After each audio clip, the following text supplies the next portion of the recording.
appreciate you being here.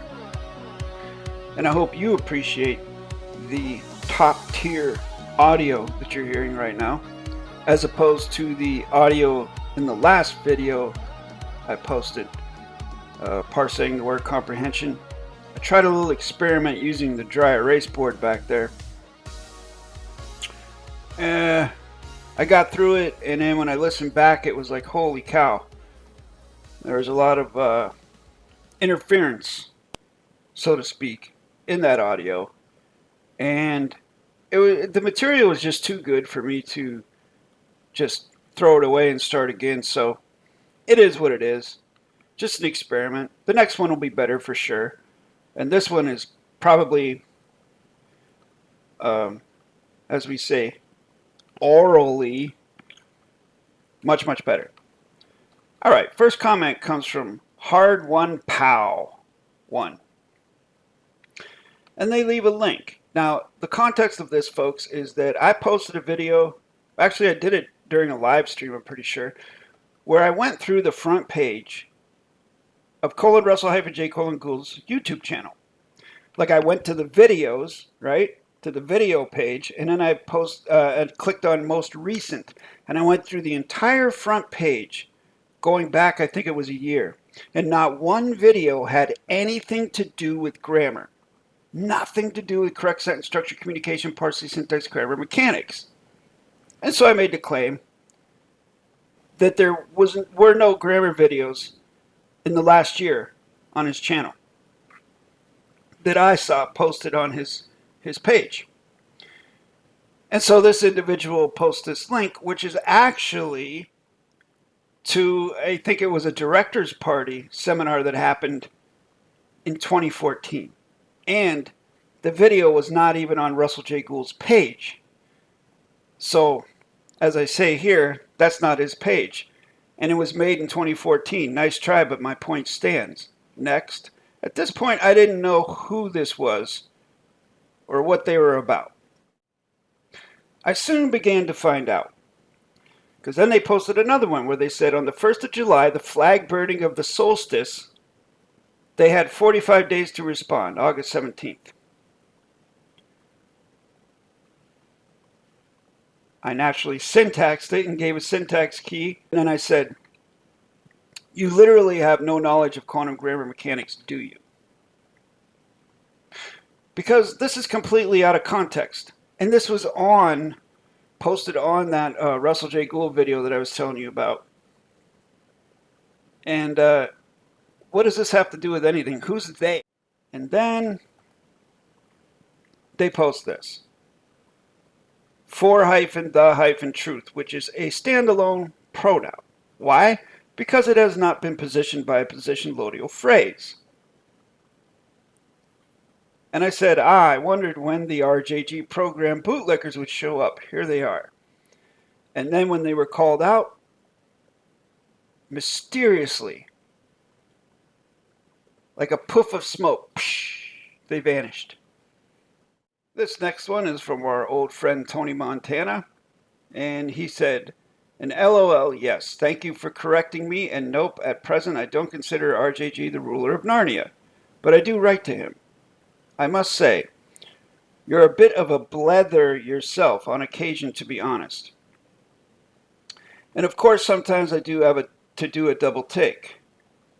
You know, I'd be curious as to what causes Tony Montana to think that I'm a bletherer, or what I would say to make him do a double take, or to cause him to do a double take. Which of my claims specifically, I will bet you folks dollars to donuts that Tony Montana will not be able to answer this. He won't answer this. He'll ignore it. He won't rise to the challenge. He will not be able to point out, not that he won't be able to, but he will choose not to point out what makes him do a double take as far as my claims. Because I'd be very curious as to hearing what specifically that would be. However, I am a cheeky so-and-so, so my volition in this utterance. Thank you again. Our exchanges do give me belly laughs. me as well, which is medicine. I also respect your opinion and take anything in the best possible taste. I'm happy to be corrected by you with the hope that yes, we, but more so you, are doing so to help educate. The people, you know, I'm having fun. So please, as always, enjoy and feel free to take me with a pinch of salt if I become poetic. Right, because, you know, Tony is fairly wordy. He's very, well, if you're mentioning poetry, that's definitely an adverb, verb, adjective, pronoun, fiction construct. I think, from my own personal viewpoint, was introduced to further convolute the psyche of people, to make all these roundabout, beating around the bush type of sentences instead of rather just getting right to the point. Because some people enjoy that. I said, I'm a master bletherer when opportunity knocks. Thank you. And then they say, all power to you. Well, maybe, maybe not. Next comment comes from member Brian Jewson, who says, hope all is well. And then I syntaxed that sentence, and I said, I wasn't expecting to hear from you, Brian. What a pleasant surprise. Thank you for the membership, thank you for the sentiment, and thank you for being here. He says, great video. Thanks for the knowledge. I have found that affidavits do the same thing. Unrebutted affidavit are truth and judgment in commerce. I don't have firsthand knowledge of where I was born and when I was born, so that's hearsay to me. Never had an issue with this in court or with contracting. The affidavit does this, recognized by the court system. And then I respond, I'm glad that you've found success using the fiction against the fiction in their jurisdiction, the domain of fiction. Whatever works for you. This is a correct sentence structure, communication, PARSE, syntax, grammar channel and domain, which Brian is well aware of. And we focus primarily on the domain of fact, of which what he's talking about is obviously not. Because, I mean, look at the word affidavit. It's no contract right out of the gate.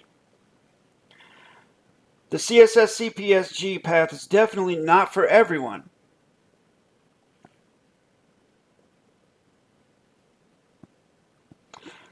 Thank you for sharing and for the kind words.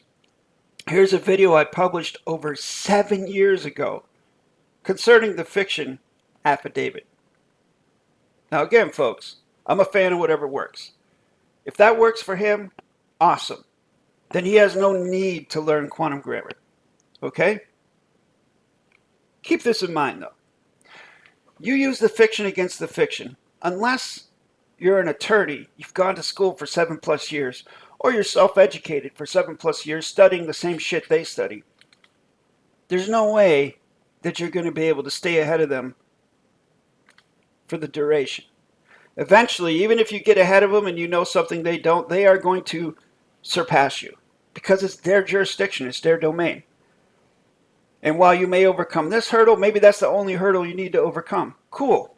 Now you can go about your life, paying your taxes on your wages, whatever, doing your fiction contracts, and you're happy with that. Cool. Whatever. Sooner or later, they're going to come knocking again. And then you're going to have to jump through hoops, do more study, and find some different type of affidavit or whatever. And if you're fine with doing that, then you're fine with doing that. It's cool. Whatever. My point being, Brian, that has nothing to do with the claim of the live life or this channel or the video you're commenting on. So I have to wonder, what is Brian Jewson's volition here? Is he here to share his experience? Who asked him to share it? What context is this in? Because it has nothing to do with correct grammar. Or is there something more subtle going on here? Now, it doesn't matter to me. I mean, he's very close to violating the terms and conditions. And of course, if he would continue on along this path, which I don't think he will, I'll just delete the comments. I won't publish them because I vet all the comments. And you can see, folks, some of the comments I let through are not flattering. They're critical. But they're within the bounds of the terms and conditions of this channel, of which I am the channel master. So you have to keep that in mind. Next comment comes from Mark Lee. And by the way, they left another comment elsewhere with the words, I am here. I am here. Mark Lee left a comment, I am here. When I saw that comment, I was like, he's here!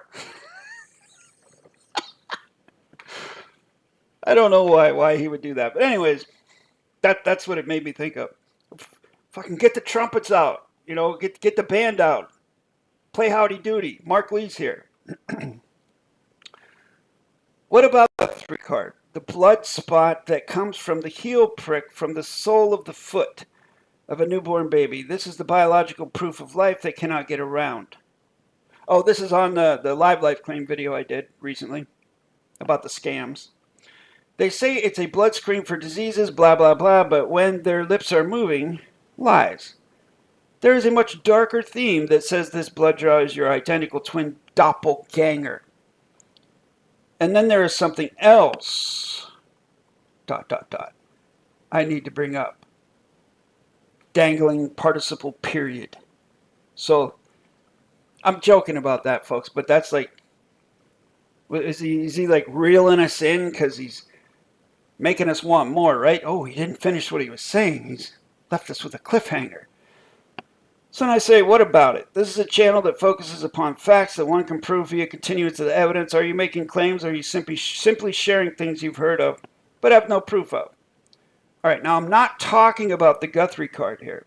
What I'm talking about is this part where he says there's a much darker theme that says this blood draw is your identical twin doppelganger. That's the part I'm talking about. When I'm saying, are you making claims, or are you simply sharing things you have no proof of? And then Mark Lee says, oh, I have claims with proof. I was just making inquiries, see what you thought about it. And then they say, quote, war is therefore the balance of the system by killing the true creditors, the public, which we have taught to exchange true value for inflated currency. That must fall back on the natural resources of the earth and regeneration of those resources. In this one, quote, the politicians are the hitmen, the police, the foot soldiers, the lawyers, and the CPAs, they're the spies and the saboteurs, the judges, administrator, anything they can get their hands on. Do you know where this comes from? No, I fucking don't know where it comes from, bro. Why do people do this? Just be straightforward. That's all I ask. I should put that in the community guidelines. Be straightforward. Why do you got to quiz me? What do I care where the quote comes from? What's the point, is the point I'm making. Like, what's your volition in sharing that? What does this have to do with me and this channel of correct sentence structure, communication, parse, syntax, grammar? Let's try and tie it in here. Okay, why should it be important to me? Because Mark Lee obviously feels it should be important to me. Otherwise, why would he be here yapping, speaking Japanese? I said, what I'm curious about is why you think those quotes pertain to this channel, which is primarily focused on quantum grammar. I'm going to take a wild guess that you have not read the community guidelines. It's okay, most Americans don't. It's fine to discuss, by the way, by Americans, I mean North Americans, specifically North Americans. It's fine to discuss fiction scenarios such as you mentioned, as long as they are directly connected to correct sentence structure. Do you have closure on correct grammar? Which I just said that. And then I said, P.S. I run a tight ship here and stay focused on the grammar. My volition is to keep it on course, not to discount anything you are saying, to be clear. So I'm offering a little grace here, along with the honor.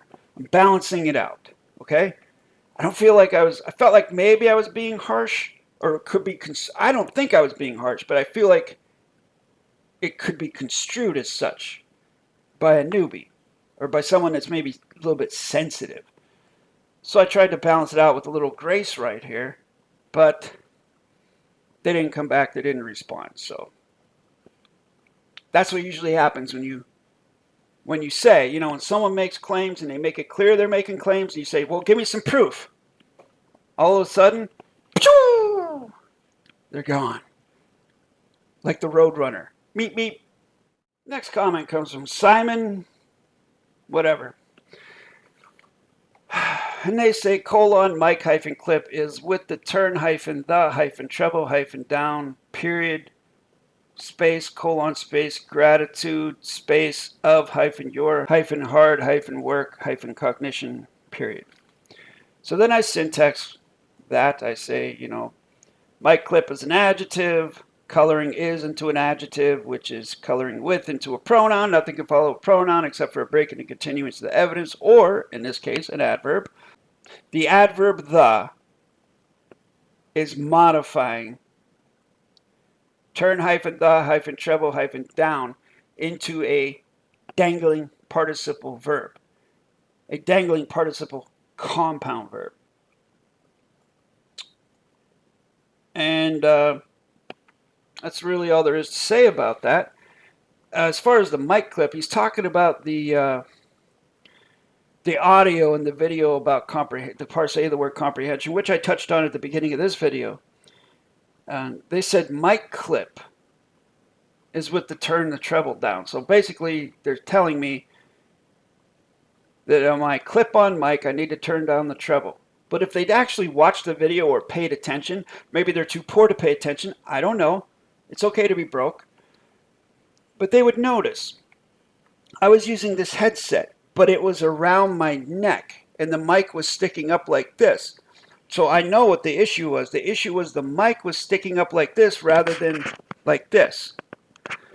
And so the air from my mouth, when I would say certain words like B's, P's, you know, or things like that, was blowing directly into the mic going which it's great to know now. If I do that type of thing again, I'll just tuck the mic back so the air's not hitting it. Or I'll just wear it like this. Problem solved. But hey, Sherlock, keep trying. And if you ever want to learn correct sentence structure, communication, parse, syntax, grammar, you're probably not going to learn it at the Syntax Learning Center, where it appears as though you've been you spent some time. Come on over here to this channel. 1,400 free videos. Plus more. And learn for free. Next comment comes from Michael Sagarty. And they say, very apt, Jason. Toxic thoughts and toxic grammar are more harmful than toxic ingredients. I don't know if I agree with that. Because toxic thoughts, as far as I know, aren't cause of immediate death most times. But toxic ingredients definitely can cause you to die within minutes. So I'd have to disagree with that. Ingredients equals no contract. Well, yes, because it's a vowel in front of a consonant at the beginning of the word, and the prefix in means no. Yes, for sure. Yeah. The list of ingredients for a food item are most often in a box. Now, truthfully, I did not understand what they were talking about, most often in a box. Because I'm thinking about like a thing of cereal, you know, right? Cereal's in a box. The cereal is made of ingredients. The ingredients are then, therefore, in the box, right? Or is he talking about the list of ingredients that's like on the side of a box? So I said, do you mean on a box? Like they put the list of ingredients on a box? And then he said, yes, a box on the box. Many of the ingredients for consumer items are in a box. Now I get where he's going with this, I think. So I said, if they weren't in a box, where would they be? Where would Michael Sagarty place the ingredients? So he's pointing out that the list of ingredients is in a box. Is there an issue with this? Why is he bringing this up? I'm trying to ascertain this. I'm trying to get him to state the obvious. Now, in my mind, I'm thinking, okay, he's talking about the 4-quarter rule. That's what I'm trying to get to here. I feel like he's talking about the 4-quarter rule, where if you have a box on if you have a document, contract, postal vessel, court, venue, or just a document period, and then there's other boxes on there, that those boxes aren't there. If they fall under the 4-quarter rule, it's a different contract on a different plane, just like the 3 planes inside a foreign vessel and dry dock. That's what I think he's talking about. So I'm asking him, if they weren't in a box, where would they be? Now, the astute mind might say something like, where we could write them in correct sentence structure using the correct grammar mechanics and put that on the container for the cereal, theoretically. One would say that. That's how I would answer that if it were me. So let's see what he says. He says, thanks, Jason. More accurately, the ingredients for many consumer items are listed in a box on the side of the box or pack. Okay, so he's going back to that. He hasn't answered my question. He's ignoring my question and doubling down on what he said, which is no closure at all. We've already established what he said there. He's repeating what we've said. So now I try a different route. I say, is there a particular reason you draw attention to the location of the ingredients? Meaning, is there a particular reason why you're pointing out that the ingredients are listed inside of a box on the box? And then they say, just that they are in an enclosed space. Okay, the food product itself is also in an enclosed space. I'm in an enclosed space right now. I'm in a room, i.e. could also be considered a box. My computer screen is a box. What is there a reason, like I'm trying to get to the bottom of why he's saying this stuff. It's nothing big, folks. I'm just trying to get him to say it. And I said, found a mistake, folks. Stop and correct. That should be an L right there. I'm going to go back and fix that as soon as I'm done with this video. Does the ingredients list being in an enclosed space hold any significance to you? So I'm trying to ask him to get him to state something about the 4-quarter rule, which I feel in my heart that's what he's trying to do. Or that's what he wanted to do initially, but now, for whatever reason, maybe maybe I scared him off. Maybe he doesn't want to say something wrong or look a certain way in front of people. He says, caveat emptor. So then I say, LOL, all right then, keep your secrets. And he said, for the caveat of the emptor is with the caution by the buyer. Even though that's in brackets, there's still no full stop, so that's still adverb, verb, adjective, pronoun, fiction, babble. But we'll leave it go, because Michael just is not ready to step to the carpet and provide closure on what it is he's saying, which is the key purpose of correct sentence structure. And the mentality, the psychology of correct sentence structure is closure. You say shit, you better be able to prove shit. I can't prove it, don't say it, or qualify it by saying, this is my opinion. I can't prove it, but this is my opinion. Easy, right? No problem. Michael, don't sweat it. Next time, don't be afraid to say shit, because I'm going to try and draw it out of you. And if I can't draw it out of you, if I'm trying to draw it out of you and you're drawing back, I can see you're not ready. For those of you that are ready to learn this grammar, please stay tuned for details on how you can apply for confidential workshops taught by me directly to you in a private setting. And also, as always, caveat emptor, que sera, sera.